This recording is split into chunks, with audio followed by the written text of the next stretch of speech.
Okay, thank you to everybody for joining. Um, Imagine if you were to walk into a shul that you never prayed before, and you came for Arvit. And as the Chazan begins Arvit, he begins with a few pisukim, and then, to your astonishment, they don't begin with the brachot of Kriyat Shema. There's no Kaddish, there's no Baruch Hu, there's no brachot of Kriyat Shema. Instead, everybody begins with the Shemona Esrei. Most people today would be shocked by that kind of Arvit. That's not the kind of Arvit that all of us are used to. And then after the Arvit, if it were Shabbat Yom Tov, the Chazan would say a form of Chazarat HaShatz. And then only after that would they do the Barachot of Kriyat Shema. This was the minhag of the shuls that followed the nusach Eretz Yisrael over 800 years ago.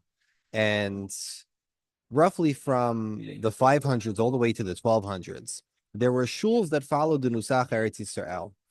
And many of those shuls prayed Arvit backwards.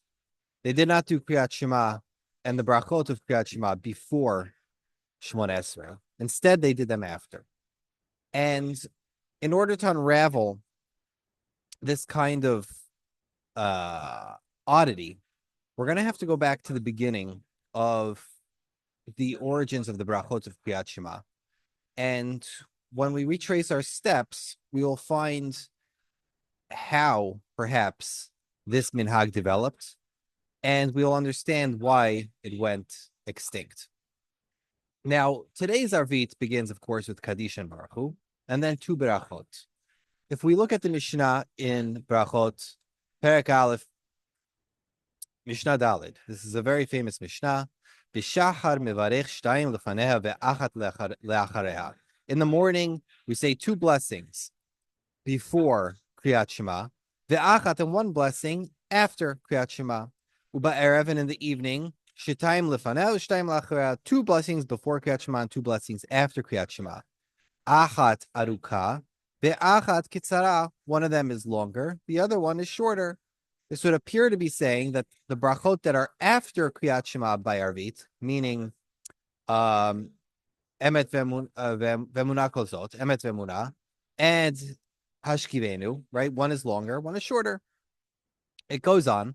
It says, Makom Shamru Laharich, a place where the rabbis instituted that one should say a long beracha. Eno Rashai Lekatzer, he is not allowed to abbreviate. Lekatzer, where he said that he should be brief. Eno Rashai Laharich, he cannot elongate the prayer. Lachtom, Eno Rashai Shalachtom, Shalachtom, Eno Rashai Lachtom. And similarly, if there's a Chatimat HaBaracha, you can't change it. So in other words, the takana of the Chachamim is static. Now, if I would look at this Mishnah and read it simply, I would think that in the time of the Mishnah, there was a definite nusach.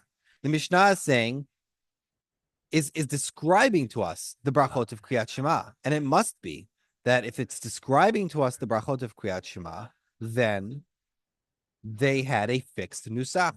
One is longer, one is shorter, and don't make up your own bracha of Kriyat Shema. Don't make up your own one. We have an Emet V'munah, that's our nusach. We have Ashkelenu, that's our nusach. Don't do a longer one, don't do a shorter one. This is the nusach that the Chachamim said to recite. But the funny part about that is that although many Rishonim understood the Mishnah like that, and there are reasons to hear that a little bit from the Gemara, this might not be what the Mishnah is saying at all, because there's another Girsah of the Mishnah which turns the entire meaning of the Mishnah on its head. And it goes like this: Makom shenahagu leharich ein rashai lekatzer, lekatzer ein rashai leharich. Meaning, instead of the place where the rabbis told us to say a long bracha, you cannot do a short bracha, it's in a place where they have the custom to do a long one, don't do a short one. In other words, keep the local custom, even though there are many customs and there are many nuschaot of the brachot for Kriyat Shema, wherever you are, say that nusach. So what does it mean? Achat aruka, achat ve'achat kitzara. It's not referring to just the last set of brachot in the list. No, achat aruka ve'achat kitzara means either long or short, right? Just like it means in many mishnayot. So let's reread this. In the morning, a person does two before, one after, and in the evening, a person does two before and two after. They could be either long or short. And in a place where they have the makom, they have the minhag to do a long one, do a long one. If they have a minhag to do a short one, do a short one, right? That's a much more, honestly, the reading flows much better. The Geonim had such a girsa. The Tosefta had such a girsa. And for that reason, understanding whether or not the early nature of the brachot of Kriyat Shema for Arvit were fixed or not is almost impossible. There are great scholars on both sides of this debate, the Rishonim on both sides of this debate. We have Rabbeinu Tam on the one hand and other Rishonim on the other. This debate has been raging for 900 years as to whether or not the early form of the bracha for Kriyat Shema, the brachot for Kriyat Shema, were fixed. Now, if you think about this even more, this must be one of the earliest brachot, because we know that Kriyat Shema is one of the earliest avodot that were done, one of the earliest prayers that was done liturgically. But if you think about it even more, it is unusual in the sense that we're saying a bracha for Kriyat Shema, yet we're not doing a berachat mitzvot. Why don't we say Asher Kedishanu Mimsotav Sivanu Al Kriyat Shema? Instead, what we seem to be saying here is Baruch Atah Hashem Elokeinu Elchalam Asher B'Tvono Maariv Aravim. We are giving a praise to Hashem for how He orchestrates the universe and how He makes the sun set and the sun rise. And then the next bracha is the Birkat Torah. So, if these are brachot for Kriyat Shema, why don't we say Asher Kedishanu Misotav Sivanu Al Kriyat Shema? So the truth is, there were Jews in Eretz Yisrael, who followed, not just in Eretz Yisrael, who followed the minhag of Eretz Yisrael, who did say this bracha. Strangely, they would say Asher Kedishanu Sivanu Al Kriyat Shema Lavdo B'Lev Shalem. They would say such a bracha, but they would only do it before Baruch Hu. It almost seems to be like a bracha that was only particular to Eretz Yisrael, and it wasn't part of the service of Kriyat Shema for Arvit proper. It was outside of the service. So we don't know exactly what was up with that bracha. But in recent years, the theory has been proposed, and we discussed this in the Shir and Yoser R, that brachot ha-mitzvot, like Asher Kedishanu Misotav Sivanu, is only a genre of bracha that was invented by the later Tanaim, because they were faced by opposers who believed that the mitzvot had no inherent kedusha and that creed was more important than praxis. They had to push back and say that no, even a maaseh, even the mitzvah, could make us kadosh and be kadosh. And therefore, because only the later Tanaim had such brachot of Asher Kedishanu Misotav Sivanu, these brachot are earlier, from the earliest Tanaim, if not from the second Beit HaMikdash, and therefore they do not have such a language, because such a language in that time simply didn't exist. Okay. Now, that covers, for the moment, our knowledge about the early history of the brachot of Kriyat Shema for Arvit. In other words, there are those who believe that it was originally fixed, and it was canonized by the Rabbanim in Yavne. There are those who believe that it was originally fluid, and each locale had its own custom. And there are great rabbis and scholars on each side of this debate. Furthermore, we noted that these are particular brachot because they are also not short Birkat HaMitzvot. These are praise brachot, which are also indicative of a very early provenance. Now, as for its placement, I mentioned earlier that today we say the brachot, we say Kaddish, Baruch Hu, and then we do the brachot of Kriyat Shema before, and Kriyat Shema before Amidah.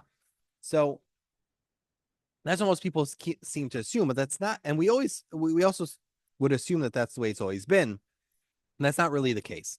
If you look at the Gemara on Barachot, the Gemara on Barachot has an argument between Rabbi Yochanan and Rabbi Yeshua ben Levi.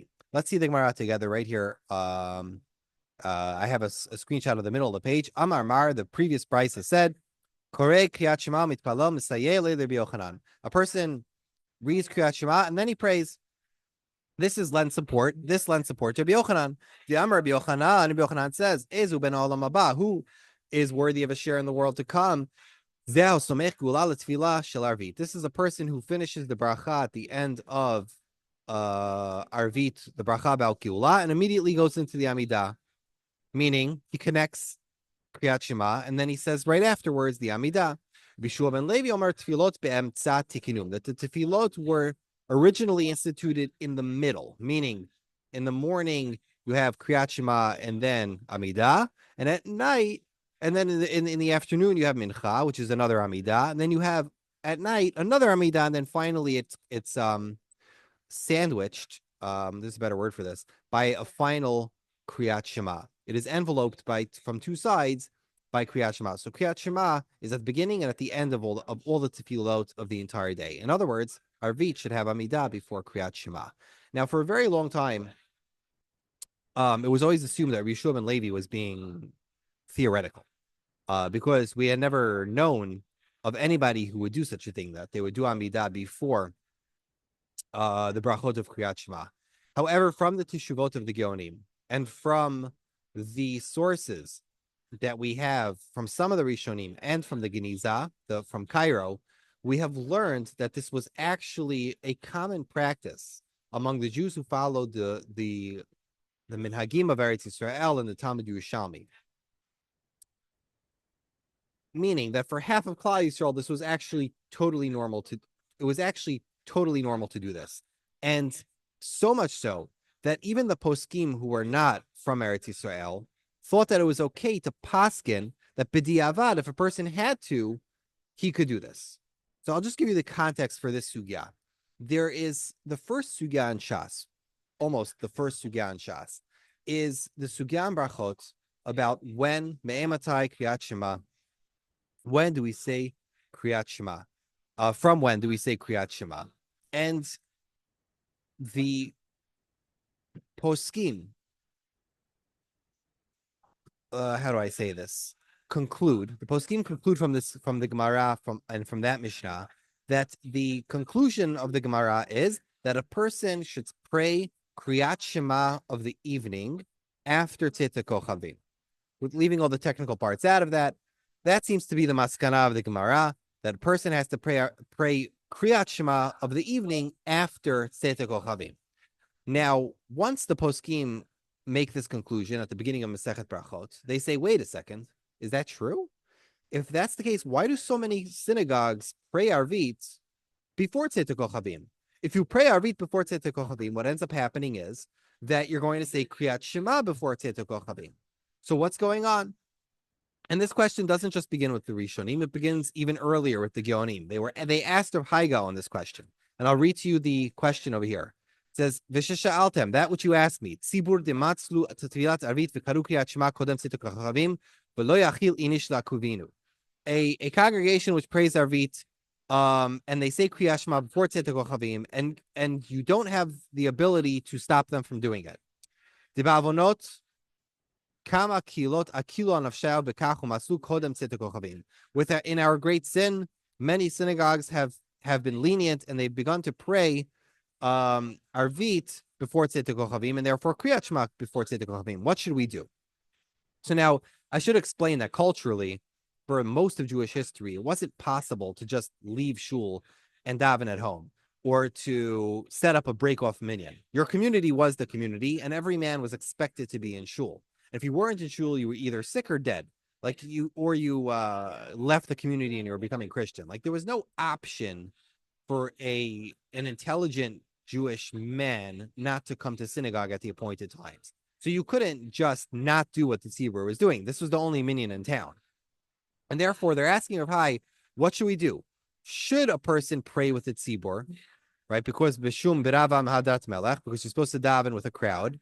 B'shvik kriyat shema brachot shel penei shalachah tzeit kochavim, and then say the Kriyat Shema and the Brachot after Tzittik Kochavim, separately from the Amidah, or should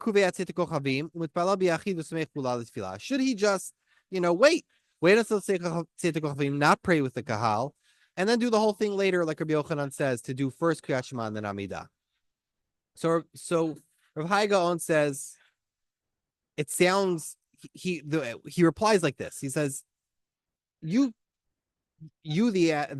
people asking me this question sound like you think that it's incredulous to say the Amidah before the brachot of Kriyat Shema. But I'm telling you that in the yeshivot in Eretz Yisrael, this is indeed what they do. Rabbanan Eretz Yisrael hachin avdin. This is indeed what they do.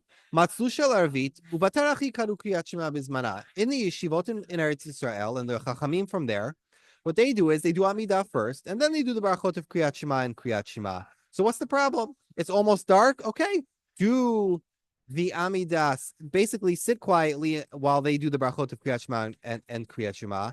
Do the Amidah with them, and then after Amidah, do the brachot of Kriyat Shema and Kriyat Shema, just like they do in Eretz Yisrael. They don't care about being somech gula l'tefillah, like Rabbi Yochanan said in the Gemara. Anyway, it says Ezu ben ha'olam haba. It's not like Rabbi Yochanan is actually paskening that, maybe saying it l'chatchila, but regardless. Okay, I should actually go on that tangent for a second. Honestly, we usually paskin like Rabbi Shua ben Levi. In this case, we're paskin like Rabbi Yechanan. Nobody knows why. The Rif says we paskin like Rabbi Yechanan, maybe because it's mishtatif with the Rav, but fundamentally we should paskin like Rabbi Shua ben Levi. However, in this case, for some reason, we paskin like Rabbi Yechanan. Nobody knows why. Possibly because he says Ezu ben olam haba. That's just a tangent I wanted to mention. Anyway, va'anan hachid chazina de Kriyat Shema bonatat tfei adif v'siman levar tzedek kovim v'hu deoraita tfei adif l'mismach gula l'tfilah hechad lo afshar v'i hazi initial tzoy rishon of the hadi sudur reshut shniya chova shapir damei. Another solution he gives is that a person could pray first with the tzibor and make it a tfilat nidava, and do it again a second time and make it a tfilat chova, and he does that biyachid. Okay, so we see this hak about davening Maariv too early goes way back. This is not just a problem between Litvaks and Ashkenazim and Hasidim. This problem of davening Arvit too early goes way back to the time of the Geonim. So fundamentally, among the Geonim and Rishonim, there were three solutions. Number one, say it again afterwards without a bracha. Just say Kriyat Shema without the brachot afterwards. Number two, do the brachot and the Kriyat Shema part after Amidah. And number three, let me explain number three. Number three is that the Rishonim add an additional problem. They say all of these brachot are bracha levatala, because if you're going to do it with the tzibur, I mixed up how I want to say this, but essentially what the Rishonim add here is that even though you are saying these brachot with the tzibur, it is not a bracha levatala, because they ask a question.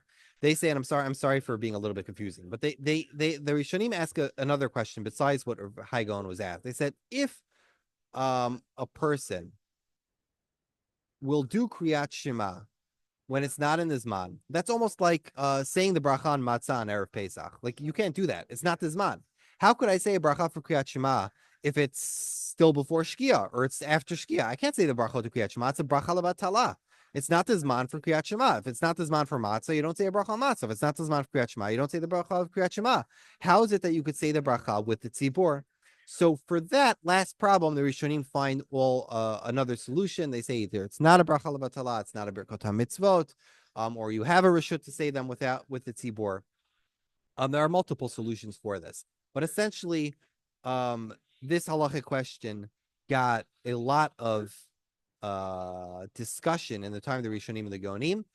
But what's fascinating is that it wasn't just the Yeshivot of Bavel that did this. If you look in the Meiri, he says that my rabbis, the great rabbis of Narbonne in France, I saw that they did this, and they paskin like Rabbi Shua ben Levi, and it was very frequent for them to do this. That if the tzibur was going to be praying Arvit too early, they would do the Amidah with them, and they do the brachot and Kriyat Shema after the Amidah. So we see that the rabbis of France also believed that it was completely mutar to do Amidah first and the brachot and of Kriyat Shema with Kriyat Shema after the Amidah.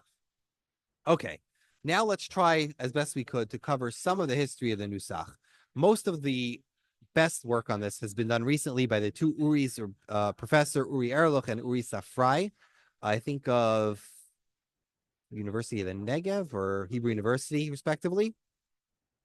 And they teamed up to take a look at all the manuscripts that we have from the Geniza and their kin to figure out what the progression was of the nusach of Maariv Aravim.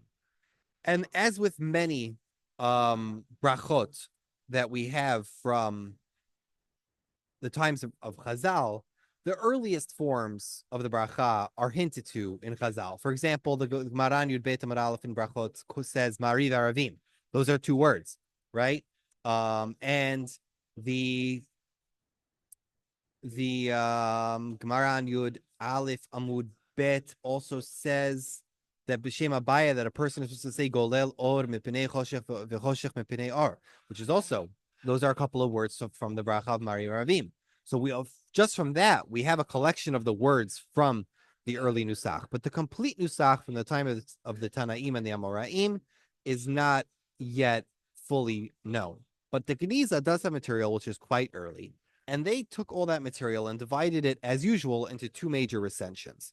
One recension, which is the fancy word for a family of textual history.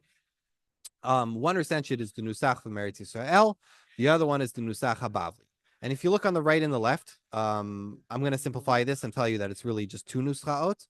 On the right side, you have Baruch Hashem Elokeinu Hachalam, Maariv Aravim Be'itam, Umechin Leilot Bizmanehem, Moneh Mispar Lekochavim, Kulam b'shemot yikra, or likulam shemot yikra. Gol or mipnei choshech, v'choshech mipnei or mavir yom umevi laila, mavdil yom umavdil ben yom lelayla Baruch Hashem Maariv Aravim.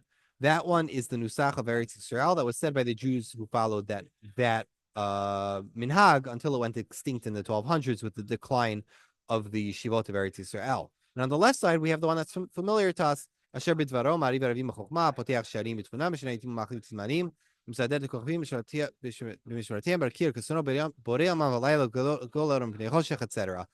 it ends Hashem Tzivakot Shemo Kadosh Yisrael. Now, Ezra Fleischer picked up on these nuschaot, and he was the first person to begin working on Arvit seriously. He credits a lot of the early work to Jacob Mann, one of the early scholars of nusach and Eretz and the minhagim of Eretz Yisrael, and he published this article. Well, really, he sent it for publication literally 2-3 weeks before his death. He handed his manuscript to Professor Shulamit Elisor, his talmidah, and he gave it to her to publish. And then his illness got very bad, and he passed away 2.5 weeks later. To her chagrin, she didn't get to discuss this sugya with him because she really there are a few lacuna which have to be ironed out. However, in one of the final papers that he wrote before his death, he discusses Arvit at length. And one of the impressions that he got was that this nusach from Eretz Yisrael appears to be a poetic reworking, so to speak, of the nusach HaBavli. From his point of view, the nusach HaBavli, it looks like it's the earlier one, and that is the fully formed one that Chazal wrote, and that's the fully fixed form that was made in the time of the Tanaim in Yavne. And yet the nusach Eretz Yisrael, which is Maariv Aravim Beitam Umechin Leilot Bizmanehem, Mones Per Lakochavim, that seems to be a poetic reworking, and it's based kind of like this. Here, let me show you this slide. If you're familiar with early piyut, it is possible to divide it like this. Maariv Aravim Beitam, right? That's one stick of poetry. Mechin Leilot Bizmanehem, Moneh Mispar Lakochavim, Lekulam L'Shem Yikra. It is possible to divide those sticks as such, and we find it that way in one of the manuscripts. So he believes, so Fleischer put forth this proposal that it is possible that the nusach of Eretz Yisrael was later and only a poetic reworking of the nusach of Bavel.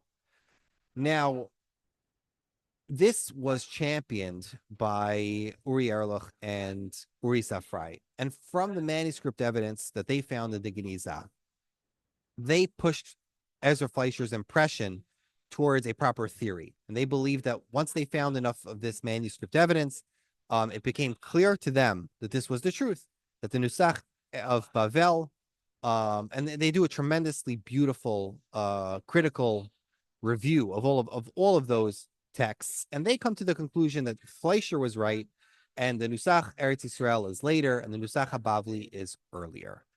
This was in a journal of Tarbit's magazine in 2018. They published this gigantic piece, and it was very well received. However, their senior professor, I think she's a bit senior to them, Professor Elitzor, clapped back. In the very next edition of Tarbit's magazine, this is only a few years ago, we had this drama, and again, it's good. It's like Rischa Deraisa. She responded forcefully in the next edition of Tarbit's that she fundamentally disagreed with their approach, and it's such a marvelous rejoinder, I should say, because they do mention her opinion that she gave notes. She's one of the editors of the Tarbit's magazine, so she definitely did voice her opinion, but they didn't flesh out her analysis quite fully. And if I were you, I would actually recommend, if anyone wants to see it, I would read her piece.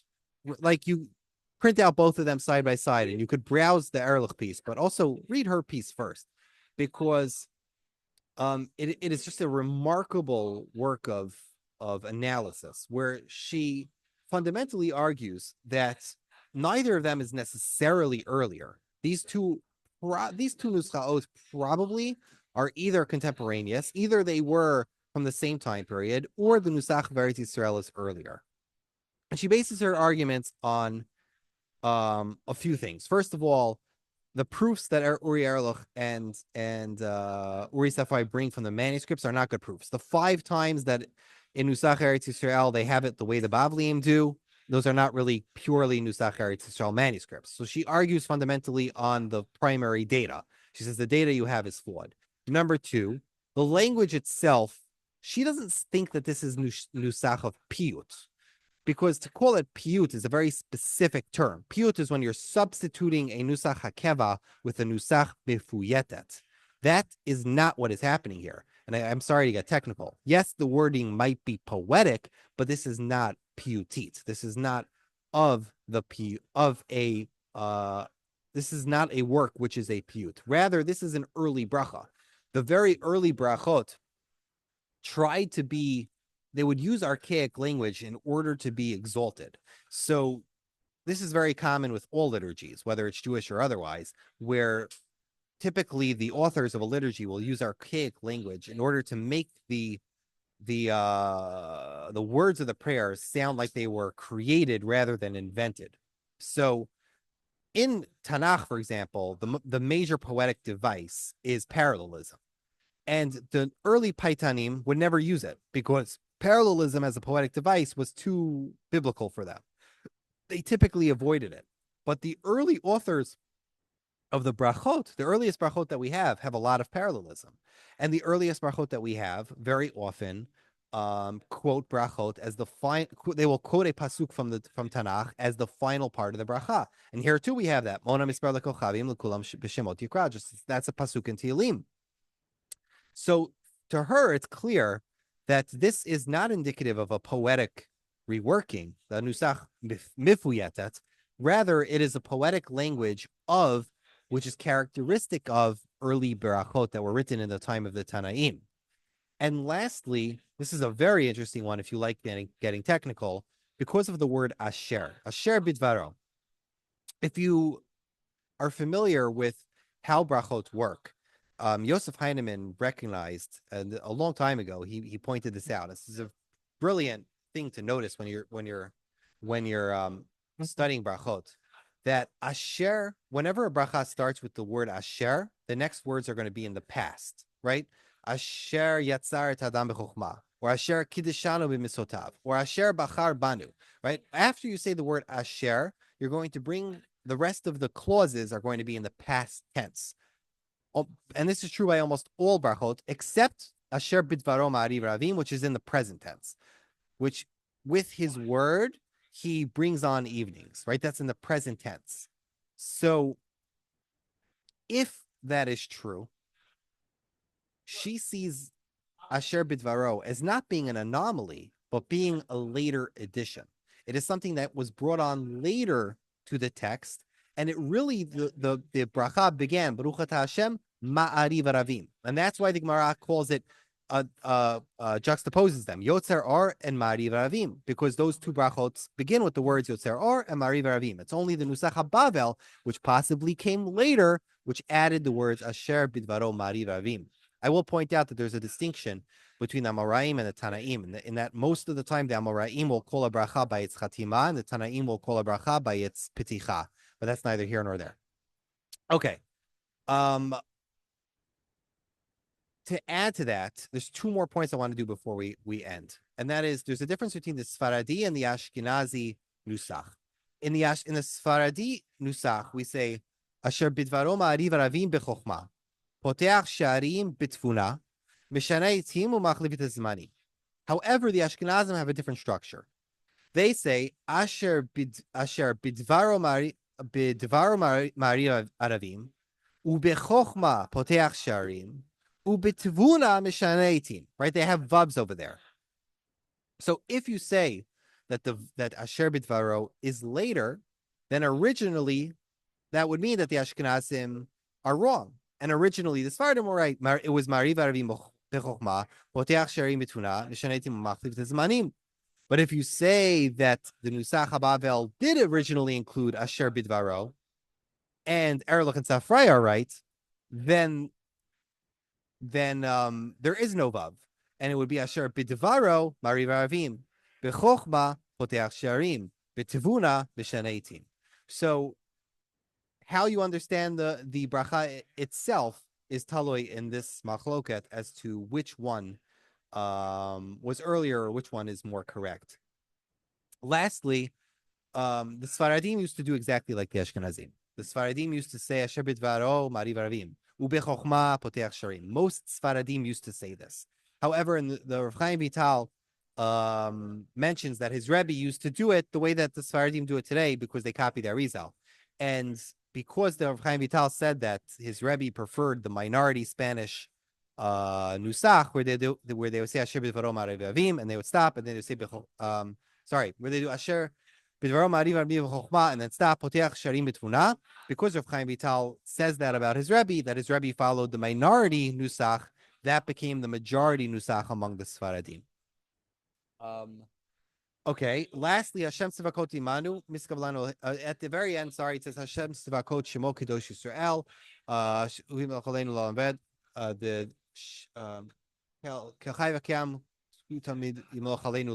that's the way the Ashkenazim end the bracha of Kriyat Shema. Now the question is, how is that me'ena chatima?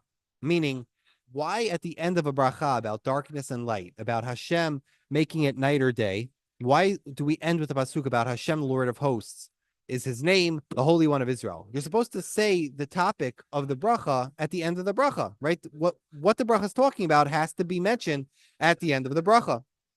So why do we end with Hashem Tzivakot Shemo Kedosh Yisrael? So there's an interesting Gemara in Chulin.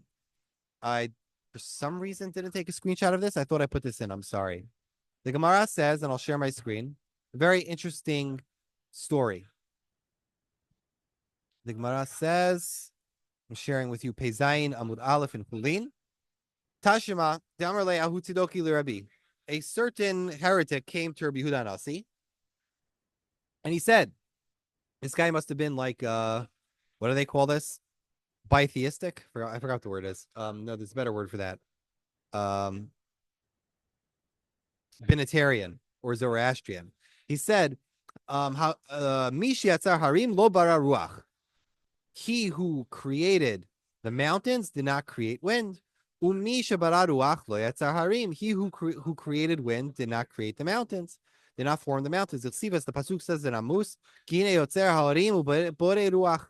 Because I'm sorry, for behold, he who forms the mountains and he who creates the wind. It sounds like two people made it. Amar Le Rebbe answered him, Shota, you imbecile. Shvil Sefei Dekra. Just read the end of the pasuk. Hashem Tzivakot Shemo. God, the Lord of hosts, is his name. So what does this mean? This means that Rebbe understood the meaning of the Shem Hashem of Tzivakot to mean that Hashem is the one who created all things spiritual and all things physical. Meaning, whether it is the wind, whether it is the mountain, whether it is the sun, whether it is the moon, whether it's darkness or light, whether it's evening or morning, all of these things are created by one God, Hashem Tzivakot Shemo. Clearly, if that was the understanding of the Tanaim, that the words Hashem Tzivakot Shemo were that the name of Hashem Tzivakot Shemo, that the name of Hashem Tzivakot means Hashem created all things, then it is the perfect way to end the Beracha of Keriat Shema, because we are saying that Hashem is the one who created Laila and created Yom. As the Gemara says, that a person has to, Rava says that a person has to say Midat Yom Balayla, Midat Laila Bayom. Why does the person have to mention both Yom and Laila in each Bracha of Kriyat Shema? Why is it that in the morning Kriyat Shema you have to mention morning and night, and in the night Kriyat Shema you have to mention morning and night? Why can't you just mention morning or night? It must be because what we're trying to emphasize is that Hashem created both the morning and the night, both the sun and the stars, both opposite ends of creation. Hashem Tzivakot Shemo, Kedosh Yisrael, that Hashem is the Lord of all hosts. Every being that he created in the world, in the celestial world or in our physical world, is a creation of the one and same Hashem. Now, Hu Tamidim Aloch Aleinu L'Olam Va'ed, that part I don't really understand. That's the Ashkenazi edition. It seems to possibly be a later edition. But if I do find out more information about that, I will let everybody know. So thank you for your time and attention. We're about to begin our Arvit. Bezrat Hashem, next week we will continue with Avat Olam. And